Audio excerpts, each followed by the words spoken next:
아침 출근 인사 하고 계십니까? 예, 방송이 없는 날은 예. 아침에 지하철역에서 한 1시간 40분, 45분 정도. 1시간 40분이나. 예, 보통 7시에서 시작하면 한 8시 45분 정도까지. 예. 그 시민들이 주로 어떤 말씀 건네시나요? 아직은 이제 반응들을 좀 적극적으로 나타낼 때는 아닌데 그래도 대체로 다 알아보시고 네. 따뜻하게 해주시는 분들이 많고 그래도 제가 볼 때 전체적으로 지금 민생이 너무 어렵기 때문에 네.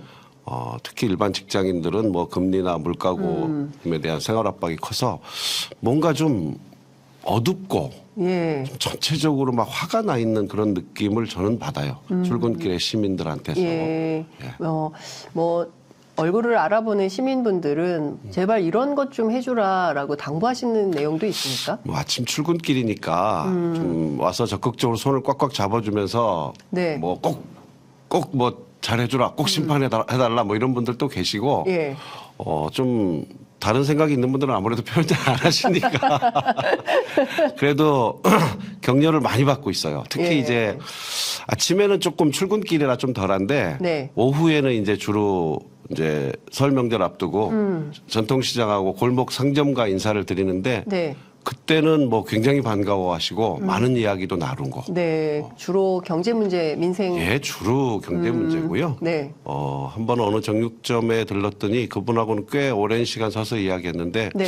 그분은 뭐 저 못지않게 전문가시더라고요. 아. 조목조목 지금 왜 민생 경제가 나쁜지 짚으면서 이렇게 아무 일도 안 하는 정부는 정말 처음 봤다면서 굉장히 화를 내시고 네. 마지막에는 저한테 격려도 좀 해주시고.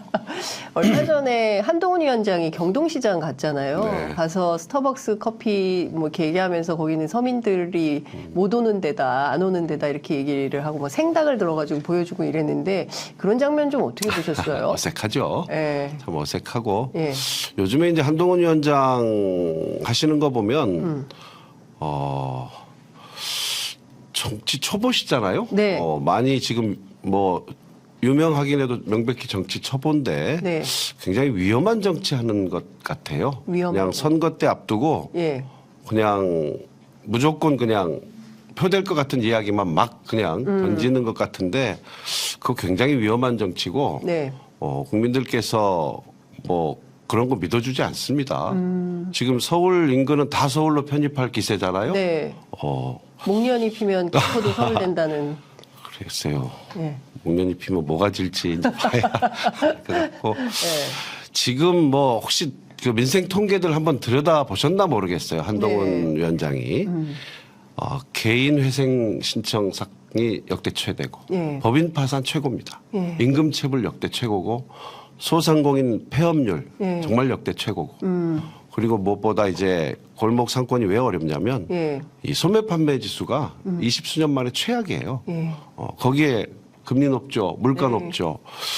이런 상황에서 서민들이 얼마나 고단한 삶을 살고 있는지 조금 더 조심스럽게 시민들께 접근해 보라. 네. 이렇게 권고드리고 싶어요. 그러니까요. 사실은 기자들 사이에도 이것은 서민 코스프레지. 사실 한동훈 위원장이 언제 재래시장 가서 장을 봐서 그 생닭을 가지고 무엇을 했겠냐. 이제 이런 상식의 눈높이에서 문제 제기가 나오는 것 같습니다. 한 번만 제가 더 말씀드리면 네. 정말로 한두 명하고 같이 차분하게 한번 그러면 돌아봐라 시장을. 이렇게 한동훈 위원장이 지금 나서면 온 카메라에 예. 당원들의 지지자에 둘러싸여서 실제로는 이 생활하는 사람들의 소리는 못 듣는 상황에 있다 오는 거잖아요. 그렇죠. 그냥 한동훈 연어 소리만 듣다 오는 거예요. 예. 그 뒤에서 얼마나 많은 사람들이 걱정스럽게 바라보고 손가락질하고 가슴을 쳐댈지 네. 한번 생각해 보라고 다시 말씀드리고 싶어요. 예, 그러니까요. 그러니까 서울신문 르포 기사를 보니까 한동훈 위원장 지나간 다음에 상인들이 혹시라도 거기 진열되는 상품들에 문제가 생길라 막 이렇게 네. 굉장히 불쾌해하는 그렇습니다. 반응들이 있었다라고 하는데 진실의 마음은 아닌 것으로 이렇게 보이는 것 같습니다. 그래서 조금 더 그런 차원의 접근이 필요할 것 같다라는 생각이 좀 드는데 왜 성동입니까? 우선은 저한테는 저를 정치를 시작하게 해주고 키워주신 곳이니까 정치인 임종석에게는 고향이고요. 네.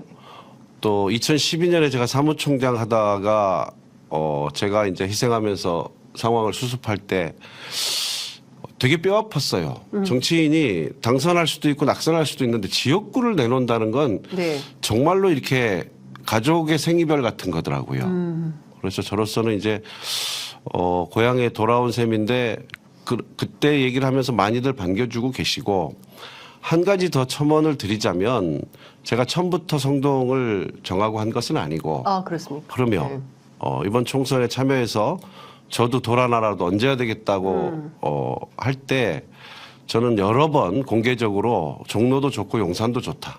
이 정부에 책임 있는 사람과 하고 싶다. 네. 할 수만 있다면 한동훈 같은 사람하고 하고 싶다. 네. 하고 저는 기다렸던 것이고 그런데 제 마음대로 시간을 잡을 수는 없는 것이고 이제 당이 정한 공천 일정이 네. 있고 예비 후보 적격 심사 신청을 하지 않으면 네. 대상 자체가 안 된다고 당으로부터 설명을 들어서 저는 거의 마지막 날에 신청을 했고 그 신청서에 지역구를 명시해서 해야 돼요. 아, 예. 그래서 성동이다라는 말씀 주셨는데, 이재명 대표에게라도 문자라도 좀 보내보시거나 텔레그램 메시지라도 보내서 좀 연락을 해보셔서 좀 조율했으면 어땠을까라는. 그래서 선거에 이제 후보로 뛰겠다는 네. 사람이 그렇게 하기 쉽지 않죠. 다만 당에 꽤 많은 분들하고 네. 충분히 의견도 나눴고 또 전달도 했기 때문에 네. 이제 와서 예. 다시 뭐 어딜 가라 하는 거는 예. 불가능합니다. 왜냐하면 아시는 분은 아실 텐데 성동구는 2000년에 저와 지금 성동구청장 하시는 정원호 구청장이 네. 함께 정치에 뛰어들어서 지금까지 해온 곳이고 정원호 구청장님에 대한 평가가 뭐 네. 비교 불가할 정도로 높은 상태에서 예. 지금 그분이 이제 지역위원회 권한대행을 맡고 계신데 네. 이 당원들과 저하고 지금 혼연일체가 돼 있거든요. 그래서 저는 다른 분들이 오면 과연 선거 치를 수 있을지. 네. 예.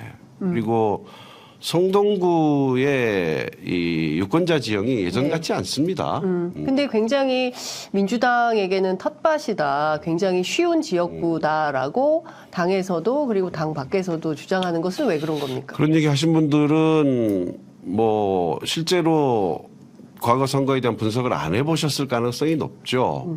뭐 당장 지난 대선, 네. 그다음에 지난 지방선거 결과가 성동구가 민주당 입장에서는 아래에서 5번째예요. 아, 서울 전체에서. 예. 그래서 뭐 강남, 소초, 용산, 송파 다음에 성동이 그렇게 어려웠다고요. 예. 또 마치. 예. 근데 정원호 구청장이 그렇게 압승을 한 것은 그건 정말 정원호 구청장의 능력입니다. 저는 언젠가 정원호 구청장의 그런 행정은 국가적으로 한번 평가를 해봤으면 좋겠어요. 네. 정원호의 생활 행정이라는 것은 정말로 분석을 한번 해서 네. 전국적으로 벤치마킹을 했으면 좋겠다.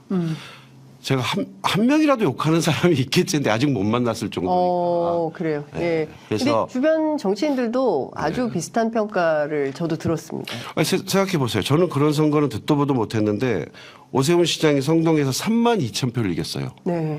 거꾸로 같은 날 정원호 구청장은 22,000표를 거꾸로 이겼어요. 이겼어요. 이런 일은 저는 선거에서 본 적이 없어서 이제 그런 정원호 구청장과 저와 성동에서 어떻게 시작했고 어떻게 함께 왔는지를 예. 그래도 좀 관심 있는 성동 구민들은 거의 아세요. 예. 또 그런 과정들이 이렇게 축적이 돼 있기 때문에 이번에 제가 가자마자 당원들이 네. 함께 혼연일체가 돼서 이미 뭐 본선 채비를 하고 있으니 예. 이런 점들을 당에서 잘 고려해 주셨으면 합니다.